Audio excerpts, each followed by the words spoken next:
Listo, Pili. Bueno, buenos días a todos, gracias por sumarse en este horario a un nuevo Ateneo del Servicio de Otorrinolaringología del CENIC. Hoy vamos a tener el gusto de escuchar a la doctora María Vitti y a la doctora fonoaudióloga Liliana Sigal. María Vitti es médica especialista de otorrino del Servicio de Otorrino del CENIC, además es médica ayurveda y trabaja específicamente en el área de voz, de laringe, voz y deglución. Y la doctora fonoaudióloga Liliana Sigal, que ahora van a ver que hay algún, me iba a explicar un poquitito más respecto al video, porque la tenemos desde Madrid conectada, gracias por sumarte. Lo que pasó, Pili, es que ella dijo, no, 7 de la mañana es muy temprano. Me voy a España, que son unas cuantas horas más, claro, y ahí ya puedo... Claro, ahí está, 7 a las 12 del mediodía. Nuestra querida doctora fonoaudióloga Liliana Sigal, fonoaudióloga de la UBA, docente del doctorado también de UMSA y miembro titular de la Comisión de Doctorado en Ciencias de la Salud de la Facultad de Medicina de la UBA, y que recientemente escribió un libro sobre disfonías espasmódicas, en donde también colabora la doctora Vitti, el doctor Stajan y varios profesionales más del área. Así que estamos en excelentes manos para escuchar un poco acerca del tema. Bueno, el video lo mandó grabado Lili, y va a tener la diferencia de hablar sobre el video, con lo cual lo vamos a estar pasando desde acá, y Lili nos va a ir contando. Si hay alguna desperfecto técnico, sepan tener paciencia. Bueno, empiezo yo. Bueno, mil gracias realmente por haberme invitado. Les cuento que estoy con jet lag porque viajé anoche. Así que, mejor dicho, viajé durante el día de ayer, llegué hoy aquí, tengo una hija viviendo en Madrid, entonces, bueno, vine para aquí para verla, ya estuve hoy con ella. Mil gracias por haberme invitado. Bueno, el tema es disfonías espasmódicas y para mí es un gusto, es un placer de hablar de esto porque es algo con lo cual empezamos a trabajar en el Hospital de Clínicas hace muchos años y que hicimos un protocolo con dos fonoaudiólogas, Laura Colodny y Verónica Pesati, para poder estudiar a estos pacientes que hace muchos años atrás se consideraba que era un trastorno psicológico. En realidad es el resultante de un problema neurológico. Entonces, las disfonías espasmódicas son el resultado acústico, es lo que le pasa a la voz, al habla, a la comunicación del paciente, pero es el resultado acústico de la distonía laringea, que es la alteración del movimiento de las cuerdas vocales. Y la alteración se debe a un desorden neurológico del procesamiento central motor. Algo ocurre a nivel del sistema nervioso central que hace que se produzcan estos movimientos anormales, son espasmos en las cuerdas vocales que se inducen por el movimiento y que hace unos años se pensaba que era la disfunción de los ganglios basales, que son los que se ocupan de los movimientos involuntarios, porque todo acto motor tiene un componente voluntario. Yo quiero tomar algo y algo tiene que ver con mi deseo y lo que yo hago para tomar. Y hay movimientos que son involuntarios. Entonces, esto se pensaba. Lo que pasa es que en año 1999, alteración de neurotransmisores de lo que son los núcleos de la base del cerebro. Pero más recientemente, 2004, pérdida de inhibición de la corteza cerebral. Entonces no es ganglios basales solos, sino que interviene, según estos autores, también la corteza cerebral. Y hoy día hay explicaciones muchísimo más certeras. Entonces cuando se genera un movimiento voluntario específico, el cerebro tiene que suprimir otros movimientos para que se logre precisión en el mismo. Y en las distonías, este fenómeno de suprimir otros movimientos se encuentra alterado. Entonces hay una pérdida de inhibición y se produce esta alteración. Por eso hoy día se habla de un modelo de la red motora, que es algo mucho más abarcador. Entonces está la afectación en los ganglios basales, pero hay otros lugares del sistema nervioso central en donde también la tarea está alterada. Entonces es ganglios de la base y otros lugares del sistema nervioso. Entonces, la pérdida de inhibición en otros o en distintos niveles del sistema nervioso, que son la corteza, ganglios de la base, tronco del encéfalo y médula espinal. Entonces, como hay una pérdida de inhibición, hay un exceso de movimiento. Al haber un exceso de movimiento hay un fenómeno de rebosamiento y hay una cocontracción de los músculos antagonistas. ¿Qué es rebosamiento? El paciente quiere hacer un movimiento determinado y se activan otros músculos que no intervienen normalmente en este movimiento. Entonces existe la pérdida de la selectividad en la contracción de los músculos. Hay más músculos que se activan. Por eso rebosa, la tarea rebosa. Hay rebosamiento de la actividad muscular. Y hay cocontracción de músculos antagonistas. Es como si yo quisiera estirar un brazo, lo puedo estirar, pero bueno, van a actuar los músculos que me permiten estirar y los que contraen todo al mismo tiempo. No hay un antagonista que se relaja, sino que se contraen ambos. Entonces se produce esa alteración que en las cuerdas vocales da origen al espasmo.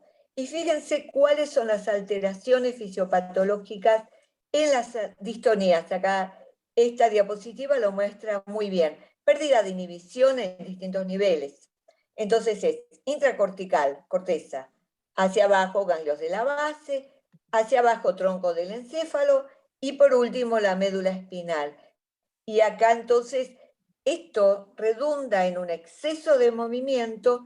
En el fenómeno de rebosamiento hay otros músculos que no tienen que intervenir e intervienen, y la cocontracción de músculos antagonistas.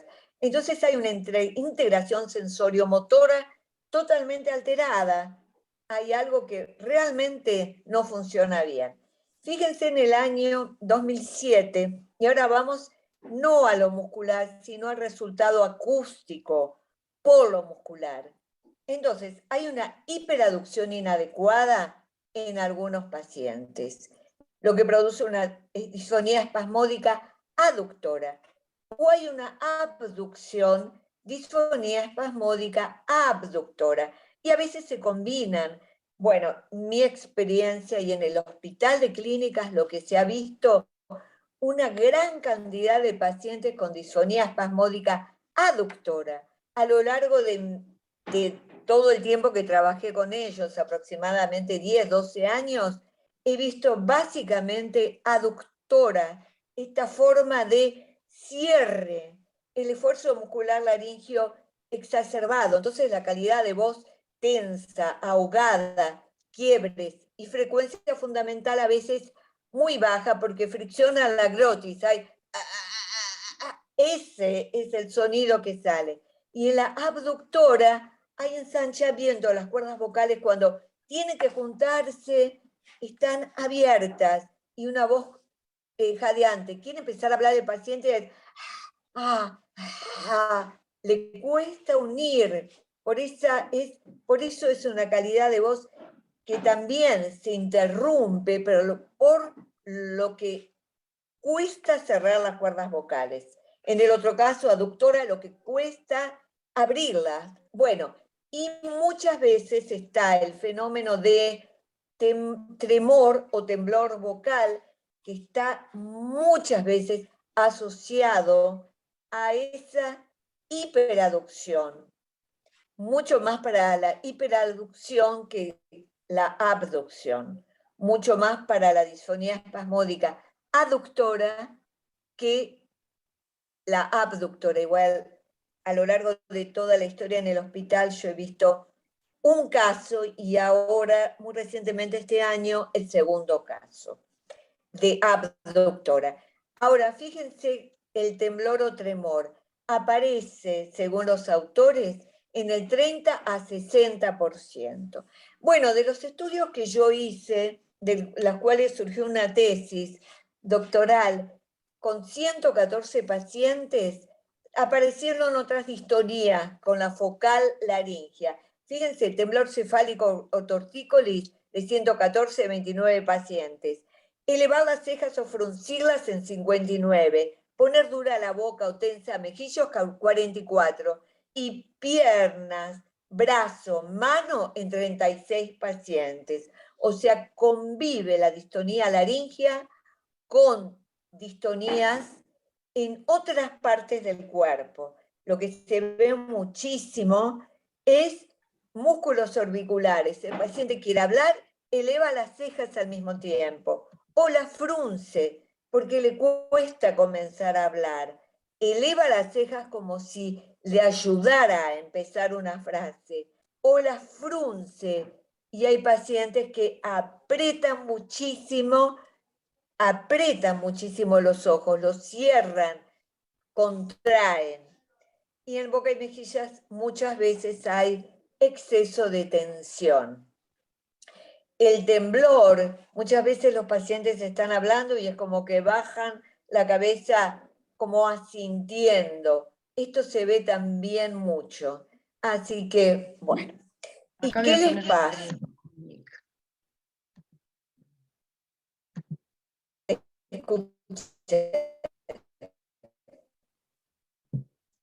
Escuchar. Hay pacientes. Terrible, puedo hablar. ¿Se escucha?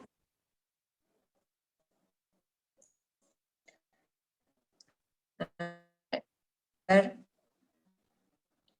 ¿Se puede? Espera, perdón, ahí está. Ahí. Tengo que hacer esfuerzo. Tengo que hacer esfuerzo. La palabra. Tengo que hacer esfuerzo para iniciar una palabra. Al inicio, generalmente, me cuesta mucho.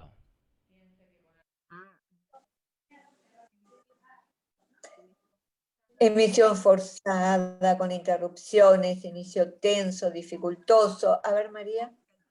Ahí abajo, a la izquierda. Ahí. Y le tiembla, pero al iniciar le cuesta. A ver.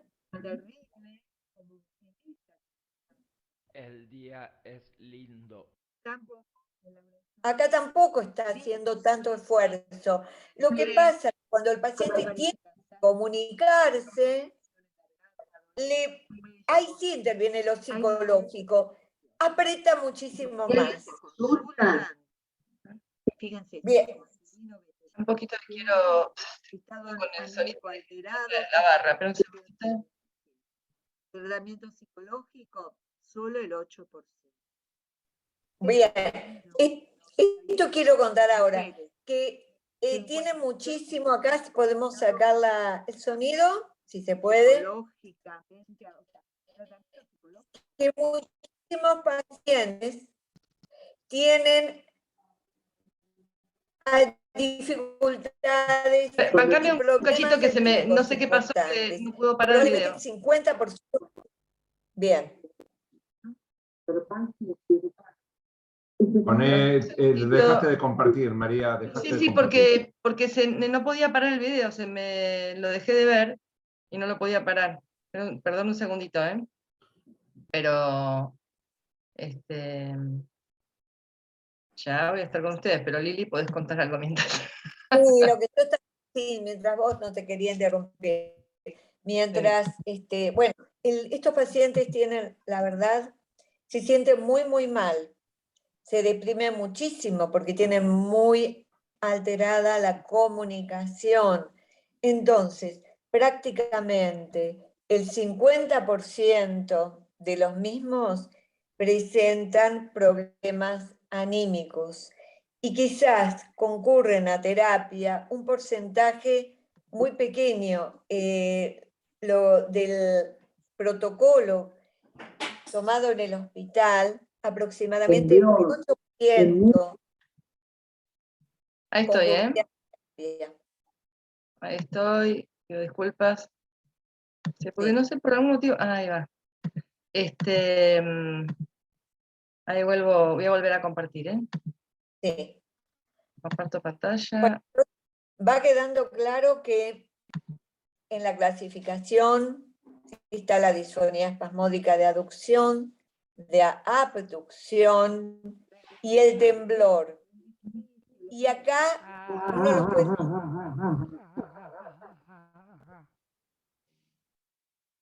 Tensión.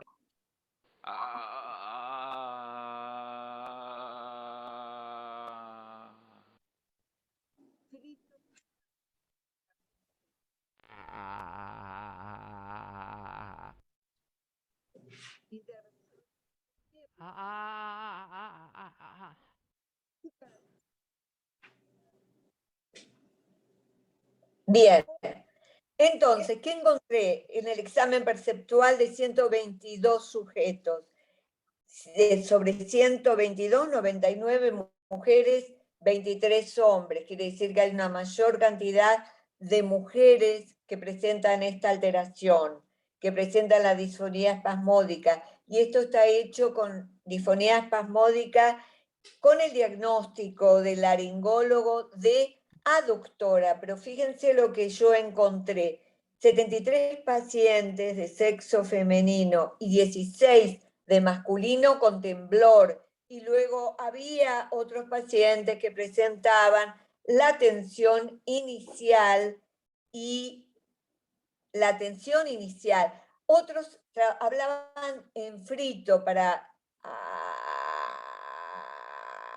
compensar interrupciones y quiebres en la mayor parte de los pacientes. Adelante, esta es la modalidad fonatoria. Y vamos a ver algunos casos. Esta señora tiene temblor, a ver si lo podemos ver. Una presbifonía y un temblor. Esta otra señora hace cierto tipo de fricción. Tiene un tiempo de cierre más largo que el de apertura, entonces es una estroboscopía y cuesta ver el movimiento oscilatorio de las cuerdas vocales porque hay un mayor tiempo de cierre que de apertura. En esta señora también se ve lo mismo. Cuando tiene O sea, hacen una especie de algo así. por eso. Vamos a ver el último caso. A ver,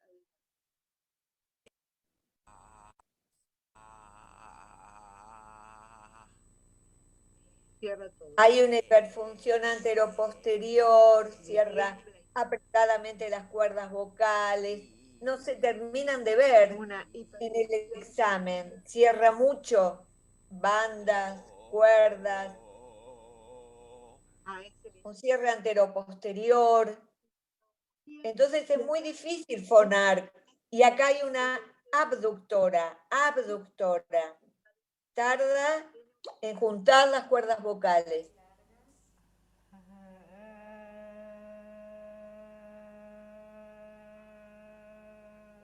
Hay un tiempo de latencia.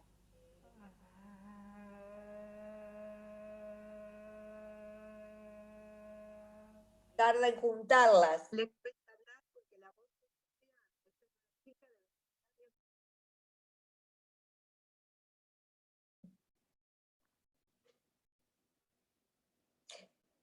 La única paciente que encontré en el hospital de clínicas a lo largo de 15 años aproximadamente de estudio, 12 años, con esta patología, una abductora. Bien. Continúa el video. Ahí quedó. Bien. Ahora seguramente va a pasar a la diapositiva que sigue. Entonces, estudios acústicos vocales tomados con el anagraf. Lo que yo encontré son segmentos aperiódicos, igual que estas autoras, segmentos aperiódicos, cambios de frecuencia y cortes fonatorios.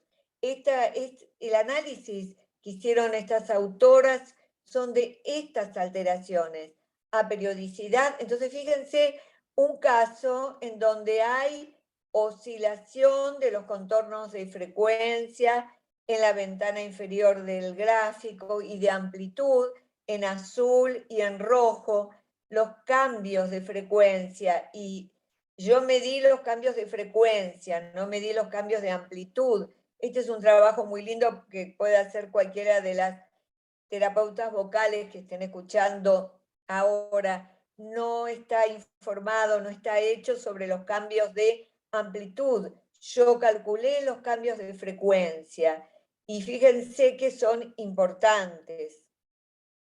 Esto hace que oscile tanto el habla. Acá la paciente que sigue tiene cambios de frecuencia y tiene interrupciones del contorno también de frecuencia. Entonces, si esto es sobre una A prolongada, imagínense ustedes lo que puede ser una conversación. Esto es peor. Acá hay cortes, saltos frecuenciales. Los cortes son importantes. Y fíjense este paciente, cómo era sexo masculino, cómo le temblaba la voz, por lo cual en una A prolongada se le cortaba infinidad de veces. Imagínense cómo puede ser el habla encadenada de este paciente. Sufría absolutamente. Yo apliqué el sistema Pratt también, en donde el Pratt calcula la cantidad de quiebres y las diferencias entre la frecuencia máxima y mínima. 145 Hz en una A prolongada entre la parte alta y la parte baja, frecuencia alta y frecuencia baja. Terrible, no se puede comunicarse con una A. Y 16 quiebres a lo largo de una emisión de 3 segundos. Es muy difícil la comunicación. Por eso es tan interesante hacer el tratamiento con la toxina botulínica. Acá hay pacientes con diferencias menores, un rango de 40 Hz. En una A, hacen esto. Imagínense el habla conectada. Es muy complicado. Entonces, la cantidad de quiebres también hice registro. Sexo femenino hasta 18 quiebres. Sexo masculino 16. Y acá han explicado estos autores, biomecánicamente hay una falta de correspondencia entre la resistencia de la laringe, que se cierra, y la presión subglótica. El aire quiere pasar y se cierra la laringe, hay una cesación del flujo de aire. No hay paso del aire, entonces no oscilan las cuerdas vocales, la mucosa, y se produce esta voz apretada, porque se cerraron apretadamente las cuerdas vocales y la presión de aire no pasó.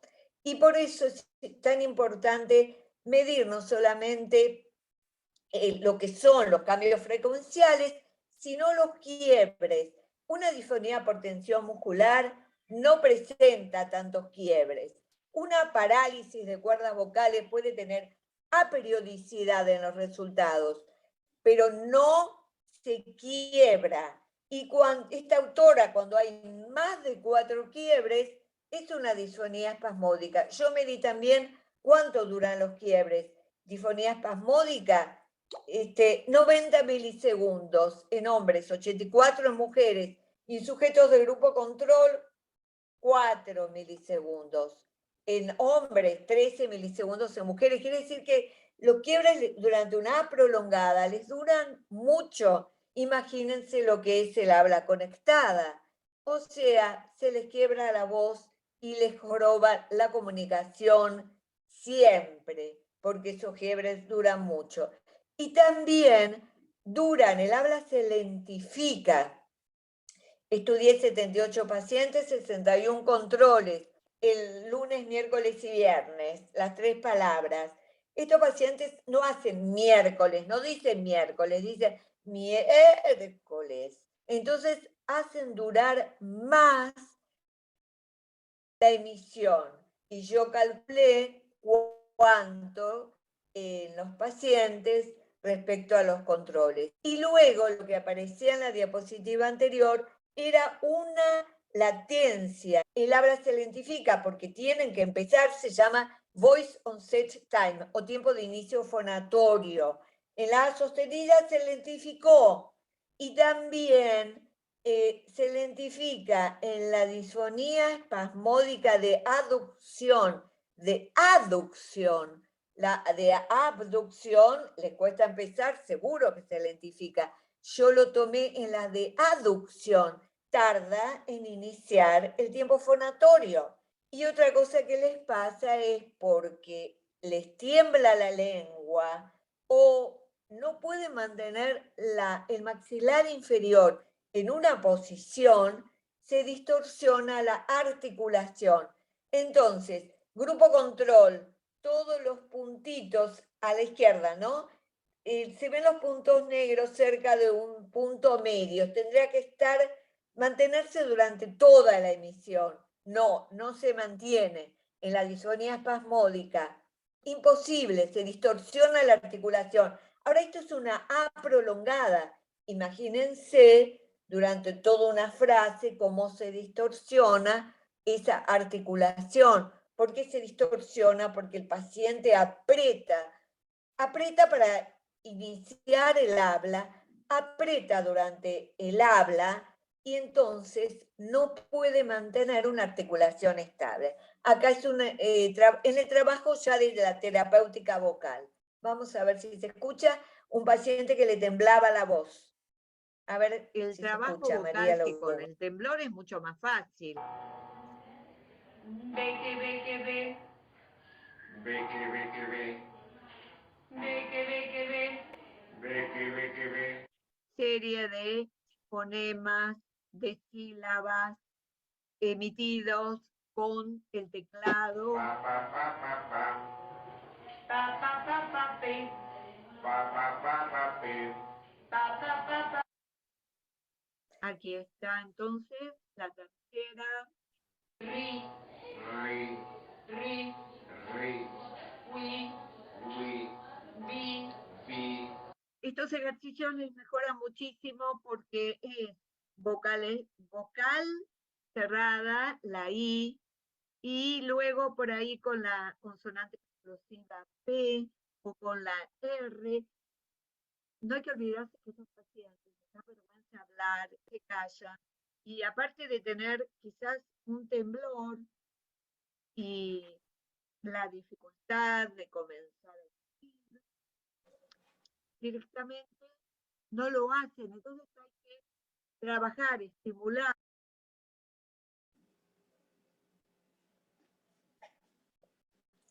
Bueno, se van buscando ejercicios. El temblor es mucho más fácil. O estos ejercicios también sirven muy bien después de la colocación de la toxina botulínica, porque tengo que trabajar para devolverle una emisión estable al paciente.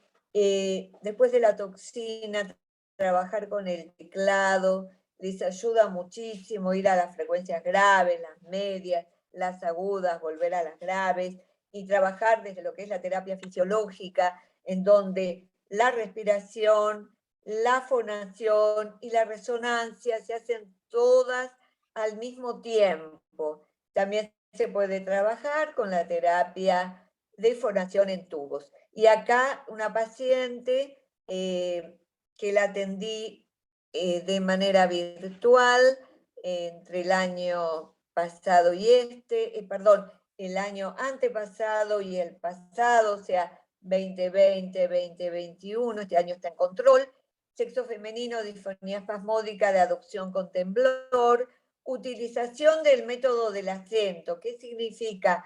Hola, ¿cómo estás? ¿Dónde estás? O sea, marcar más la parte acentuada de la frase. esto les ayuda muchísimo cuando tienen temblor y cuando tienen una aducción, pero no era una aducción muy marcada, no es que, esto no, una aducción inicial. Entonces, primer perfil acústico de la sostenida, octubre del 2020, ven las oscilaciones en el contorno de amplitud, y julio del 2021, cómo mejora. Esto no quiere decir que la disfonía espasmódica va a desaparecer, sino que hay un alivio. Y este es el libro que hemos publicado, o sea, he publicado sobre la tesis doctoral, pero en ellos se intervinieron gente grosa de nuestros colegas.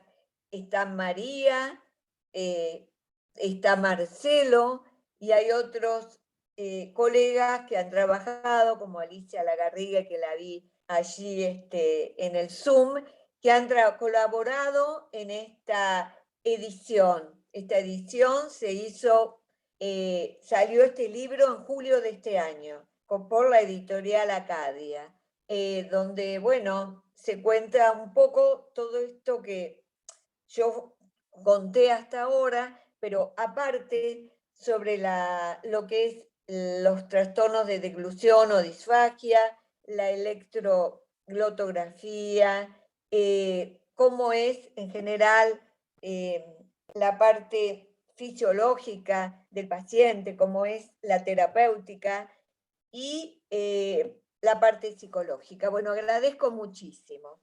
Ay, Lili, divina la charla, muy generosa, vos siempre dando tips y cosas y elementos prácticos para trabajar. Esto que vos mostraste, ¿no? Más mujeres que hombres, y aparte, ¿no tenés la sensación como que el hombre es más leve en un punto de la disfonía espasmódica, ¿no? En general, o no? Salvo el señor que apretaba muchísimo, y apretaba en el habla encadenada, cuando uno le preguntaba algo y como que se sentía, a ver cómo explicar, muy comprometido con lo que tenía que decir, entonces apretaba mucho, y tengo que interrumpir, algo contaba así. Bueno, este señor tenía una disfonía espasmódica importante. Luego el que cortaba muchísimo. Yo creo que hay menos hombres, pero pueden presentarse patologías muy leves, intermedias y bastante, digamos, disfonías espasmódicas leves, un poco más comprometidas y más severas. Yo creo que eso en hombres y mujeres. Yo creo que también siento que hay mecanismos de compensación para que no se les note. A lo largo del tiempo me encontré en el hospital de clínicas un paciente que uno venía hablando en falsete. Hola, ¿cómo le va? ¿Cómo está, licenciada? Porque le resultaba útil para poder comunicarse. Y otro en frito, dos pacientes en frito, un hombre y una mujer. Hola, ¿cómo le va? Yo quería contarle que de ese modo, porque de ese modo no se les escuchaba los quiebres, no se les escuchaba cambios frecuenciales u interrupciones. ¿Está? Entonces venían Buenísimo. gritando. Bueno, voy a pasar Sí. a compartir lo mío, que es más a la aplicación de la toxina, para bueno, pasar a otra área. Ahí se ve, ¿verdad? Presentación. Bueno, voy a hablar un poco de los usos de la toxina botulínica en disfonía. O sea, se puede usar para temblor esencial, sabiendo que el temblor esencial un 30% tiene temblor laringio, para la enfermedad de Parkinson, para la fonación en bandas, para los granulomas de apófisis vocal, para las distonías respiratorias de aducción o disnea paradojal, y para la disfonía espasmódica, en la que las guías de 2018 de la Academia de Otorrinolaringología de Cabeza y Cuello dan como un grado de evidencia B fuerte recomendación a favor de usar la toxina botulínica en la disfonía espasmódica. O sea que realmente todavía sigue siendo el tratamiento de elección, y el mejor tratamiento, y el indicado, y el que tiene más, mejor utilidad con menos efectos adversos. Bueno, Lili ya mostró algunos casos, pero yo voy a mostrar acá una estrobo.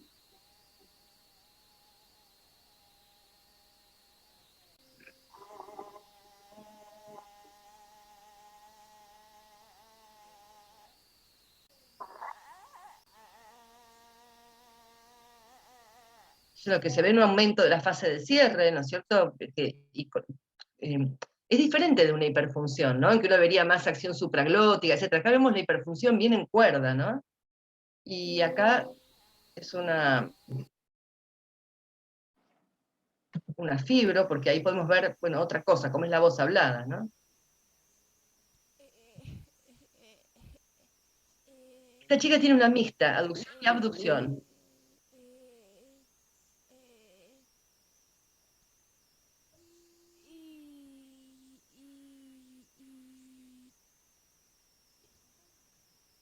Uno, dos, tres, cuatro, cinco, seis, 7, 8, 9, 10.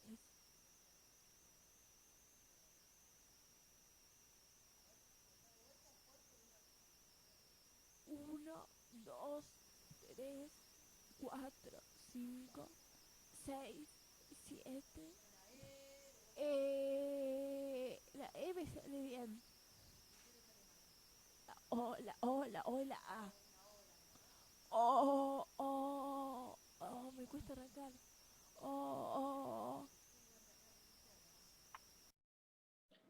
Bueno, la toxina botulínica viene como polvo para diluir con solución fisiológica. Por bioseguridad recomiendan un frasco por paciente, esto en general no lo hacemos, tratamos de compartir. Aparte yo en realidad lo desaconsejo, porque a veces puede llegar a ser que no actúe la toxina botulínica por un problema de la toxina, y si tenemos 2 pacientes ya sabemos que no es un problema de que ese paciente no le está actuando la toxina, sino que la droga no venía bien. Por eso a mí me gusta más compartir el frasquito. Algunos dicen que no hay que agitarlo, sino que solamente moverlo, eso aparentemente sería un poco un mito, y que es muy importante la dilución, o sea, no podemos usar la misma dilución para todos los pacientes, depende de cuánto le vamos a inyectar, porque cuanto más diluida está, más efecto hace. Es decir, la misma cantidad de unidades, diluida un poco más, hace más efecto porque difunde más. Por ejemplo, los cirujanos plásticos en general usan muy poca dilución para que no se vaya para otro músculo. Yo quiero paralizar una ceja y no se me paralice el párpado, por ejemplo. Pero en el caso de la cuerda vocal, conviene usar menos unidades, un poco más diluidas, porque tienen la misma efectividad. Entonces, por ejemplo, si vamos a aplicar 1,25 unidades, la tenemos que diluir en 8. Y si vamos a aplicar 2,5 unidades, lo podemos diluir en 4. Y de esta manera estamos usando una cantidad justa y no dando, por ejemplo, si lo dividimos en 2 y le ponemos, no sé, 10 unidades, va a tener un efecto de parálisis mucho más concentrada en una partecita donde llegó la droga, y el resto de la cuerda no, lo cual hace que la efectividad no sea la misma. No sé si me terminas de entender. O sea que es muy importante esto, ir a menos dilución, para poder, decir, a más dilución para poder poner menos unidades, porque cuanto menos unidades le pongamos es mejor, porque van tampoco a desarrollar, no van a desarrollar tan fácilmente anticuerpos, etcétera, contra la toxina. Entonces, la dosis que vamos a aplicar en estos pacientes es un equilibrio entre durar la mejor voz posible, o sea que el efecto de la droga dure lo máximo posible, con muchos menos efectos adversos como son la voz soplada y la disfagia. Y esto no es igual en todos los pacientes. Entonces hay que lograrlo, eso se va a ir logrando después de las primeras 4 aplicaciones. También se puede comenzar unilateral o bilateral. En general, yo recomiendo comenzar unilateral con una dosis baja, es decir, colocar, por ejemplo, 1,5 unidades en una sola cuerda vocal, diluida la toxina en 8 centímetros. Entonces le vamos a estar aplicando de la jeringa de insulina una rayita, o una rayita y media. Y esto es para la disponibilidad de aducción, obviamente. Y algunos autores lo que hacen es aplicar una dosis grande para ver bien el efecto. A mí eso no me gusta, porque realmente creo que el paciente tiene que acostumbrarse un poco a ese efecto. Y uno le dice que esto uno va a ir ajustando la dosis y va a ir aumentando a medida que va haciendo las distintas aplicaciones. Porque a mí me ha pasado que el paciente tenga una disfagia espantosa si no le pone una cantidad mayor. Entonces es preferible que el paciente vaya acostumbrándose de a poco al efecto de la droga y a la vez siguiente colocar un poco más, que darle mucha cantidad de entrada. Si tiene temblor, ahí sí hay que poner siempre las 2 cuerdas vocales, porque si no el temblor de la otra cuerda va a dejar que no va a dejar que se note el efecto de la toxina. Entonces ahí sí siempre tenemos que ir bilateral. Cuando es una disfonía de abducción, hay que identificar el lado dominante y aplicar más en el lado dominante que en el otro, porque el peligro de acá es que como estamos relajando el músculo que separa, se provoque un cierre, entonces el paciente no pueda respirar o tenga disnea, que es mucho peor que tener disfagia. Pero habitualmente, bueno, precisan un poquito más de dosis que para la disfonía de aducción. Y las personas obesas precisan más cantidad de toxina. La latencia promedio es de 4 días, algunos empiezan a notar ya al día siguiente el cambio, no tanto en la voz, sino en la sensación de esfuerzo que tienen, empiezan a sentir que tienen menos esfuerzo para hablar. Y la duración varía, es un poco mayor la duración de la toxina en hombres, y tenemos que saber que hay un porcentaje que no van a responder. A lo mejor porque es un error diagnóstico, también es una especie de prueba terapéutica la toxina. La forma de aplicarlos, hay distintas formas de aplicarlas. Una es con la aplicación percutánea, que existe para hacerlo con electromiografía, que es una aguja especial de electromiografía que uno puede identificar el músculo al que le va a aplicar, registrarlo con electromiografía y esa aguja hueca permite la inyección.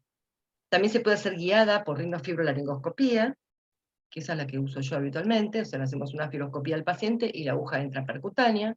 También puede ser transoral, es decir, con agujas curvas que entran y se inyectan a la cuerda vocal mientras hacemos una guía por fibroscopía. Los músculos a tratar van a ser el tiro aritenoideo y el crico aritenoideo posterior en el caso de la disfonía de abducción. Y también hay casos en que se puede infiltrar el interaritenoideo y el cricotiroideo cuando hay temblor.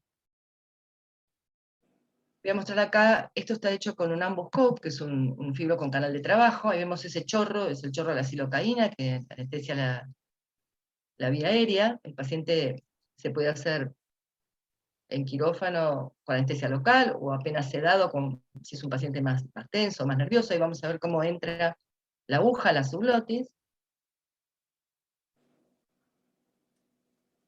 Se guía hacia uno de los músculos, a una de las cuerdas vocales. Esto es tiempo real, esto no está editado, para que vean que realmente el procedimiento no es complejo, pasado probablemente una curva de aprendizaje, y es rápido, o sea que no está justificado, ni sucede en ningún lado que se aplique con anestesia general. O sea, acá en la Argentina no sé por qué hay como quedó esto de aplicarlo con anestesia general, y la verdad es que no hay que hacerlo más, hay que aplicar siempre con la anestesia local, y bueno, y a lo mejor la primera vez con sedación leve, como para que el paciente esté más tranquilo, pero no justifica para nada dormir un paciente cada 4 o 5 meses para hacer una aplicación que realmente dura 5 minutos. Entre los efectos adversos tenemos la posibilidad de que el paciente tenga voz soplada, que es casi un efecto esperado, porque yo lo que estoy haciendo es justamente paralizar el tiro aritenoide, o sea que es de esperar que la voz va a salir soplada. Lo que pasa es que cuanto más dosis ponga, más tiempo tiene el paciente esa voz soplada. La posibilidad de tener disfagia, sobre todo a los líquidos, si toman muy rápido, en los primeros semanas o 10 días de la aplicación, pueden llegar a tener alguna penetración y tos. Carraspera, porque a veces si la toxina se aplica un poco superficial, puede provocar sensación de sequedad en la cuerda vocal, porque estamos justamente inhibiendo la secreción de las glándulas, como cuando hacemos botox en las glándulas salivales. La posibilidad de un hematoma al pasar por la membrana tiroidea, perdón, la membrana cricotiroidea, al pasar por una cricotiroidea puede llegar a producirse un hematoma. Si sucede esto, hay que usar otra vía, que puede ser la membrana tiroidea o la transcartilaginosa. La posibilidad de un botulismo símil es raro por la cantidad de toxina que se pone en estos pacientes. Si eso ocurriera, se puede contrarrestar con neostimina, o sea, lo que se usa para la miastenia gravis. Pero realmente a mí no me pasó nunca en disfonía espasmódica. Me pasó, sí, cuando conduzco para el cricofaringio, porque es mucho más, o sea, para problemas de disfagia. Y en cuanto al tratamiento quirúrgico, hay muchos tratamientos descritos, como la sección del nervio laringeo recurrente, la sección selectiva del nervio que inerva el tiroaritenoideo, la tiroplastia tipo 2 para la disfonía de aducción y tipo 1 para la de abducción, la estimulación del nervio laringeo recurrente, miomectomía, o sea, destrucción parcial del tiroaritenoideo y del crico aritenoideo posterior. Todas estas cirugías quedan reservadas para algunos casos especiales, como por ejemplo personas que llegan a desarrollar una resistencia, o que necesitan la toxina muy frecuentemente, o que no están logrando un efecto con la toxina, porque son más complejas, a veces requieren de varias intervenciones, y hoy por hoy no es la cirugía la elección para estos pacientes. Me ha pasado de pacientes que tienen presbilaringe, que está descrito que con el tiempo, cuando el paciente es más añoso, tiene menos efecto con la toxina, pero además lo que sucede es que tiene muy larga la etapa de voz soplada, porque al tener justamente una presbilaringe y nosotros estamos paralizando el tiroaritenoideo, quedan con una dificultad muy importante en el habla durante un tiempo largo, y cuando empiezan más o menos a querer hablar bien otra vez, ya otra vez aparece el espasmo. Entonces, yo lo he hecho en un paciente, esto de inyectar simultáneamente toxina botulínica y ácido hialurónico. Entonces, inhibimos el espasmo y medializamos. Entonces el paciente no tiene tanto tiempo la voz soplada y le permite hablar. El resultado es variable. O sea, yo tuve 2 pacientes en lo que lo hice, uno fue espectacular, se pudo colocar, que nunca había tenido, o sea, nunca se había podido colocar la toxina porque le causaba una voz soplada espantosa, y en otro no noté ninguna diferencia, y bueno, no puedo decir que tengo muchos casos, pero bueno, encontré este trabajo y creo que es importante tenerlo en cuenta en la presbilaringe. En resumen, la mayoría de los pacientes responden exitosamente al Botox, la cirugía es una opción para unos pocos casos, la fonoterapia es útil para diagnóstico y también ayuda a tratar la sobrecompensación, y también puede ser una guía para adquirir otro patrón fonatorio. Es decir, nosotros tuvimos contacto con una paciente de Colombia y también de Estados Unidos. Hay pacientes que logran desarrollar otro patrón fonatorio y de alguna manera no llegan a tener una voz normal, vamos a decir, porque con normal cuál sería, ¿no? Pero digamos, no llegan a tener una voz que uno no nota que hay alguna cosita, pero vuelven a tener fluidez. Y es con ejercicio permanente y como que buscan otro patrón, es por otro lado. No es fácil esto, porque requiere de un trabajo muy intenso y muy interno, que no todos están disponibles para hacer, ¿no? O sea, es fácil decirlo, pero no siempre es fácil realizarlo. Y bueno, y destacar también que existe en Argentina la Asociación Argentina de Disfonía Espasmódica, que es un grupo de pacientes, pertenece a la FADEPOF, que es la Federación Argentina de Enfermedades Poco Frecuentes. Hay un grupo en Facebook, y yo les recomiendo que si ustedes tienen pacientes con disfonía espasmódica, que se conecten a través del grupo de Facebook, pueden mandar mensaje por privado también, como para orientarlos a tomar contacto con otros pacientes que tienen esta problemática, y siempre es muy aliviador poder contar y bueno, hablar con otro paciente que tiene algo igual y compartir experiencia. Muchísimas gracias por compartir. No sé si tienen alguna pregunta o que Lili quieres aportar algo. No. Le damos el lugar a quien nos quiera preguntar. Alicia Lagarrigue quiere comentar algo, no sé si está. Alicia siempre quiere comentar algo, si no quiere Explicaron comentar que se todo fue. explicaron todo tan bien que quedó todo muy claro. Ahí está Alicia, ahí está, desmutate Alicia, que no se te escucha. Estás muteada, Ali, estás muteada. Perdón, creí que la había desmuteado. Muy interesantes las participaciones. El libro es muy interesante, las participaciones de todos en una patología con tanta variedad, ¿no? Empezamos hace 2 años una investigación, y a mí personalmente, que trabajé con gente que vive en el exterior, lo que me pasaba, por ejemplo, un paciente me tuvo que mandar grabaciones porque dice, no me vas a creer que tengo disfonía espasmódica, porque lo que sucedía es que en las sesiones él se sentía tan contenido y tan comprendido que se relajaba de tal manera que no tenía esta dificultad. Entonces también me hacía pensar en qué pasa. Nosotros tenemos la idea de que obviamente es un conflicto en el decir, pero que tiene más que ver con el temor a perder el vínculo significativo con el otro, ¿no? O sea, no le pueden decir a las personas que son importantes, o que, por ejemplo, este paciente que tenía un montón de situaciones personales difíciles, que nunca las había podido comentar con nadie de México,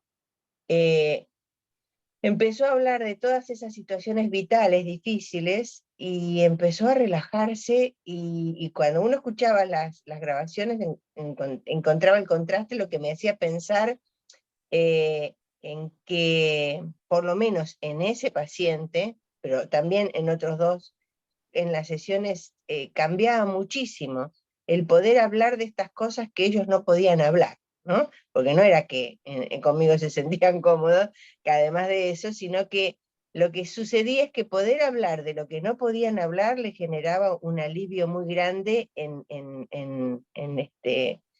su dificultad. Obviamente iban al mundo y esto seguía estando, pero este paciente que tenía mucha dificultad y trabajaba en una empresa muy como un contador ejecutivo, empezó a dar clases de docencia en los niños.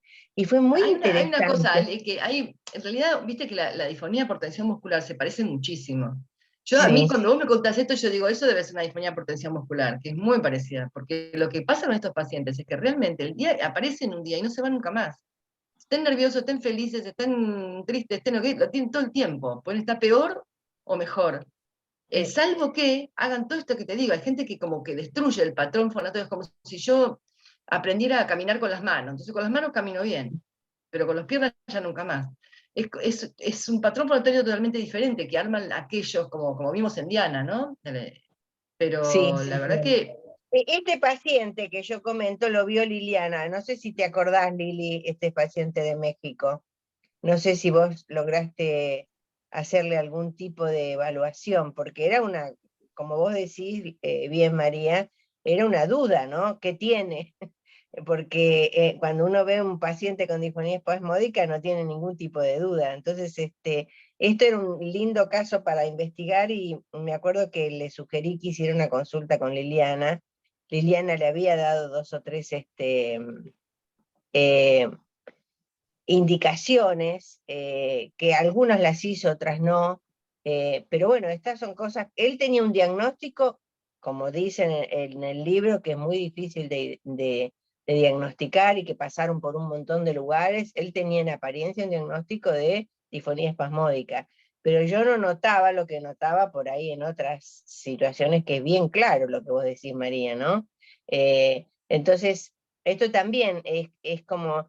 Igualmente el hecho de decirle una palabra, un diagnóstico, a veces los estigmatiza, a veces es como si no le dijeran nada. mira, vos sabés Pero que estas cosas, viste, que hay también medicamentos propuestos, etcétera. Por ejemplo, entre otras cosas está el aceite de cannabis. El aceite de cannabis, si vos ves, no les cambia en absoluto la voz, pero se sienten mejor. claro.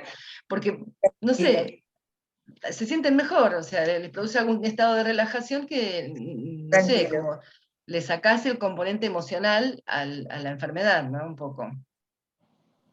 Con la Sí, lo terapia, apaciguás, digo. le das la sensación de que tiene un aliado, vamos a ponerlo así, ¿no?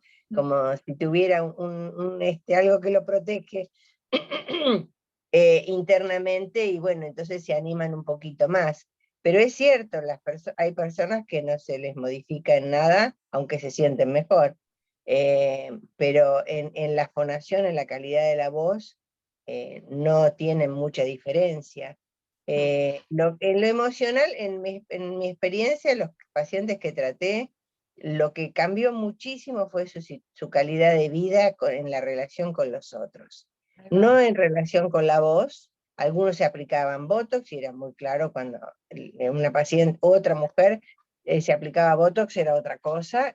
Tuvo una situación en tratamiento muy fea, muy traumática, y la verdad que la pasamos muy difícil, pero no se reflejó tanto en la voz, y eso también era un tema interesante. Si era porque estaba en tratamiento y pudo hablar, de todas estas cosas, recibió amenaza de muerte, no se sabía si era de la mafia o qué. Bueno, tuvo una situación muy difícil, pero todas estas cosas que estamos empezando a observar, qué modificación hay. Yo le diría que obviamente desde el punto de vista emocional, el sentirse contenidos le cambia. Ah, te muteaste, Ali. Por lo menos la relación con el síntoma cambia y cambia mucho, esto le cambia en su relación, no están tan pendientes de si le va a salir o no le va a salir a vos, se animan, lo que pasa que bueno, tienen todas las limitaciones propias de la patología y no depende solo de, pero ayuda muchísimo el no estar tan tensos. Claro. Bueno, para ir cerrando, pues ya son las 7:59, es una enfermedad poco frecuente, es muy importante difundir todo lo que se pueda esta enfermedad, porque estos pacientes padecen mucho hasta el diagnóstico, y brindarles todo lo mejor, o sea, en este caso, la inyección de la toxina botulínica, en estos días se consiguió que entre dentro del nuevo plan de discapacidad, la enfermedad de disfonía espasmódica, y fue por un trabajo que hizo la presidenta de ASADE, que es Alejandra Paz, junto con Liliana, con todo, que le ayudamos con información, y pudimos hacer que entre dentro del nuevo plan de discapacidad, con un nombre, porque tenía que estar como encasillado dentro de una lista, y no aparecía, es tan poco frecuente que no aparecía en ningún lado, como un título, estaba englobado entre las distonías en general, y eso no está bien, porque es una cosa muy particular, así que bueno, creo que esto, ¿no? De poder seguir difundiendo y poder seguir agrupando a estas personas con enfermedades poco frecuentes que se sienten mucho más también contenidas siendo parte de un grupo. Bueno, muchas gracias a todos. Muchas gracias. Gracias, Lili, desde España, disfrutá. Gracias. Tomate un Chau, carajillo con Lili, nosotros. muchas gracias. A ustedes. Eso.